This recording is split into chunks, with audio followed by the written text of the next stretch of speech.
आकाशवाणी लखनऊ से प्रादेशिक समाचार।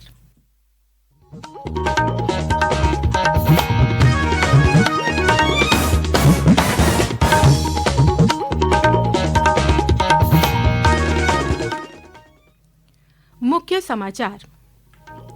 लोकसभा चुनाव के तीसरे चरण के लिए कल होगा मतदान। प्रदेश की 10 सीटों के लिए चुनाव मैदान में हैं 100 उम्मीदवार। पांचवें चरण के लिए नाम वापसी और छठे चरण के लिए नामांकन की अंतिम तिथि आज हुई समाप्त। नामांकन के अंतिम दिन बसपा ने जौनपुर और बस्ती से बदले प्रत्याशी। सातवें चरण के लिए कल जारी होगी अधिसूचना। 14 मई तक दाखिल होंगे नामांकन पत्र। 1 जून को होगा मतदान। और श्री राम मंदिर निर्माण समिति के अध्यक्ष नृपेंद्र मिश्र ने मंदिर निर्माण प्रगति की समीक्षा की। कहा, मार्च 2025 तक पूरा कर लिया जाएगा मंदिर निर्माण।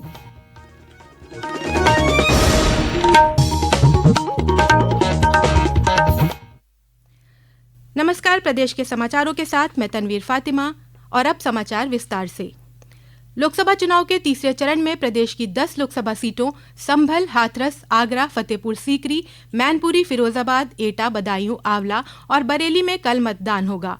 प्रदेश के मुख्य निर्वाचन अधिकारी नवदीप रिंडवा ने बताया कि मतदान सकुशल संपन्न कराने के लिए सभी निर्वाचन क्षेत्रों में बने मतदेय स्थलों के लिए आज पोलिंग पार्टियां रवाना कर दी गई हैं। उन्होंने बताया कि मतदान सुबह 7 बजे से शुरू होकर शाम 6 बजे तक चलेगा। इस चरण में कुल 100 प्रत्याशी चुनाव मैदान में हैं, जिसमें 8 महिला प्रत्याशी शामिल हैं।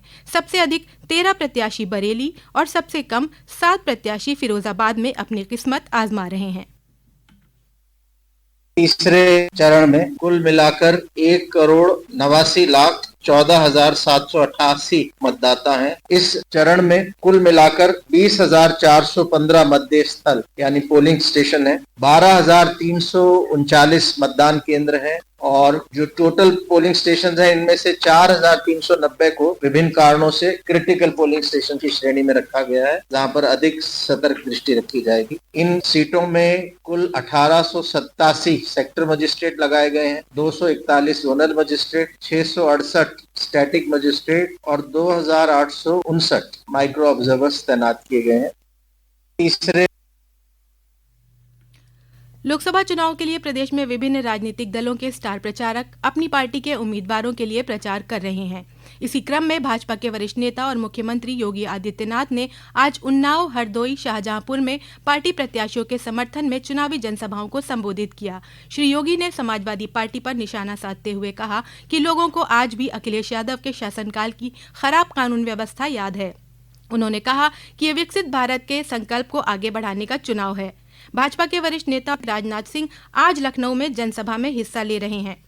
कांग्रेस के प्रदेश प्रभारी अविनाश पांडे ने आज आरोप लगाया कि चुनाव आयोग सरकार के दबाव में काम कर रहा है। वाराणसी में उन्होंने कहा कि जब पहले 2 चरण का मतदान खत्म हो गया तो 11 दिन बाद वास्तविक मतदान प्रतिशत बताने का क्या मतलब है।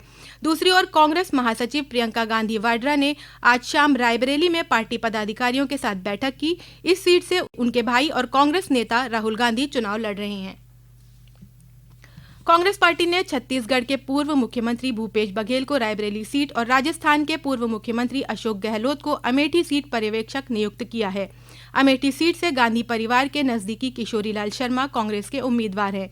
समाजवादी पार्टी प्रमुख अखिलेश यादव ने आज कन्नौज में चुनाव प्रचार किया। उन्होंने कन्नौज में गौरी शंकर मंदिर में दर्शन किए और मीडिया से बात करते हुए कहा कि इस सरकार के राज में देश की सीमाएं सुरक्षित नहीं हैं।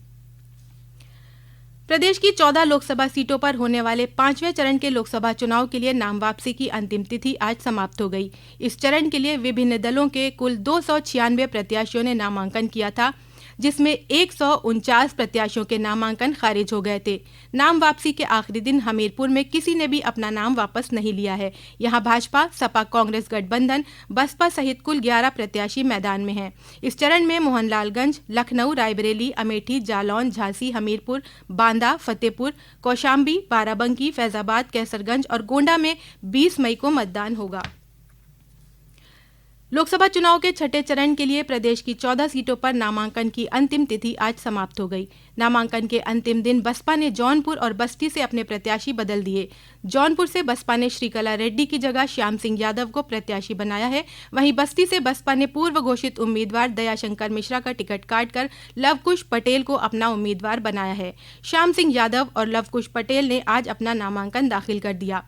उधर जौनपुर से सपा प्रत्याशी बाबू सिंह कुशवाहा और संत कबीर नगर से सपा उम्मीदवार लक्ष्मीकांत उर्फ पप्पू निषाद ने भी आज अपना नामांकन दाखिल किया। श्रावस्ती लोकसभा सीट से आज भाजपा प्रत्याशी साकेत मिश्रा ने नामांकन किया। उनके समर्थन में पहुंचे पार्टी के वरिष्ठ नेता और उप मुख्यमंत्री केशव प्रसाद मौर्य ने कहा कि भाजपा को जनता का अपार समर्थन मिल रहा है।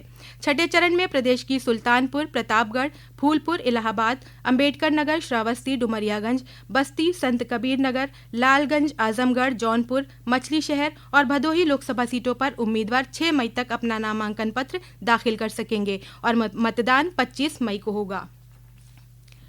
ये समाचार आप आकाशवाणी लखनऊ से सुन रहे हैं। ताज़ा समाचार जानने के लिए आप हमारी वेबसाइट news.air.nic.in पर लॉगिन कर सकते हैं।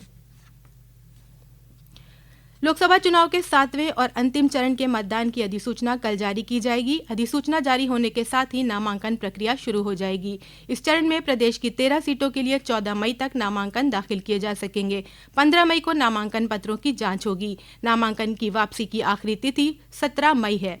इस चरण में महाराजगंज, गोरखपुर, कुशीनगर, देवरिया, बांसगांव, घोसी, सलेमपुर, बलिया, गाजीपुर, चंदौली, वाराणसी, मिर्जापुर और रॉबर्ट्सगंज लोकसभा क्षेत्र के लिए 1 जून को मतदान होगा। श्री राम मंदिर निर्माण समिति के अध्यक्ष नृपेंद्र मिश्रा ने कहा कि मंदिर निर्माण की गुणवत्ता से समझौता नहीं किया जा सकता है, इसलिए निर्माण दिसंबर 2024 तक पूरा होना कठिन है। ऐसे में मंदिर निर्माण पूरा होने में 3 महीने और लग सकते हैं। राम मंदिर निर्माण की प्रगति की समीक्षा के लिए अयोध्या पहुंचे श्री मिश्र ने बताया कि मंदिर निर्माण कार्य मार्च 2025 तक पूरा कर लिया जाएगा। वहीं परकोटे में बन रहे सप्त मंदिरों का निर्माण नवंबर 2024 तक ही पूरा हो जाएगा। उन्होंने बताया कि परकोटे में बन रहे अन्नपूर्णा मंदिर में ही भोग बनाया जाएगा और यही भोग रामलला को लगाया जाएगा। अन्नपूर्णा मंदिर के अलावा परकोटे में महर्षि वाल्मीकि, शबरी, निषादराज, वशिष्ठ मुनि सहित 7 मंदिरों का निर्माण हो रहा है। उपराष्ट्रपति जगदीप धनखड़ आज ग्रेटर नोएडा स्थित बिरला इंस्टीट्यूट ऑफ मैनेजमेंट के 36वें दीक्षांत समारोह में बतौर अतिथि शामिल हुए। उपराष्ट्रपति ने पीजीडीएम के विद्यार्थियों को डिग्री प्रदान कर उनका उत्साहवर्धन किया। इस मौके पर उपराष्ट्रपति ने कहा कि शिक्षा केवल ज्ञान प्राप्त करने का साधन ही नहीं है, बल्कि प्रगति, सशक्तिकरण और सामाजिक बदलाव की आधारशिला भी है। विश्व अस्थमा दिवस के मौके पर कल लखनऊ के केजीएमयू में 2 दिवसीय एलर्जी अस्थमा कॉन्क्लेव का आयोजन किया जाएगा। ये जानकारी पल्मोनरी एवं क्रिटिकल केयर मेडिसिन विभाग के विभागाध्यक्ष डॉक्टर वेद प्रकाश ने दी है। डॉक्टर प्रकाश ने कहा कि दुनिया भर में अस्थमा के कारण करीब 4.5 लाख लोगों की मौत हो जाती है, जिसमें करीब 1 लाख मौतें भारत में होती हैं। उन्होंने कहा कि अगर बीमारी के प्रति सचेत रहा जाए और समुचित इलाज किया जाए तो दमा के रोगी एक सामान्य जीवन बिता सकते हैं। इसको लेकर के हम लोगों की जो सबसे बड़ी समस्या है कि 95% मरीज या तो पकड़ में नहीं आ रहे हैं या सही इलाज नहीं कर रहे हैं या बीच में इलाज छोड़ रहे हैं। ये बड़ी समस्या है। इसको लेकर के एक अवेयरनेस के लिए ये वर्ल्ड अस्थमा डे और एलर्जी वीक प्रतिवर्ष पहला जो मंगलवार है मई का, उसको वर्ल्ड अस्थमा डे सेलिब्रेट किया जाता है अवेयरनेस के लिए कि हम लोग किस तरह से एक नॉर्मल लाइफ इन लोगों को दे सकें जो अस्थमा के रोगी हैं, और यदि वो सही से इलाज करें तो बिल्कुल नॉर्मल लाइफ हो सकती है।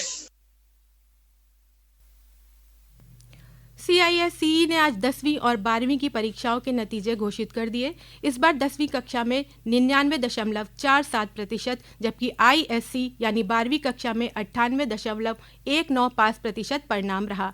CISCE ने जानकारी देते हुए बताया है कि 2,43,000 से अधिक छात्रों ने इस बार 10वीं की, जबकि 99,000 से अधिक छात्रों ने 12वीं की परीक्षा दी थी। राष्ट्रीय परीक्षा एजेंसी ने स्पष्ट किया है कि मेडिकल प्रवेश परीक्षा नीट यूजी 2024 में प्रश्न पत्र लीक होने का दावा करने वाले समाचार पूरी तरह से निराधार हैं। प्रत्येक प्रश्न पत्र का हिसाब रखे जाने का दावा करते हुए एनटीए ने कहा कि सोशल मीडिया पर प्रसारित प्रश्न पत्र की कथित तस्वीरों का वास्तविक प्रश्न पत्र से कोई संबंध नहीं है। और अंत में मुख्य समाचार एक बार फिर।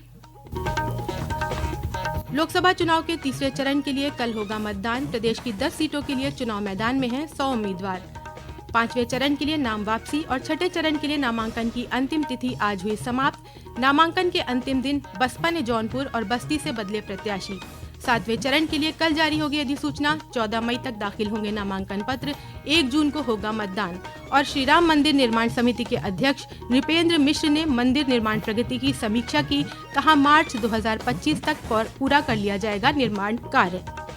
प्रादेशिक समाचारों का ये बुलेटिन यहीं समाप्त होता है। नमस्कार।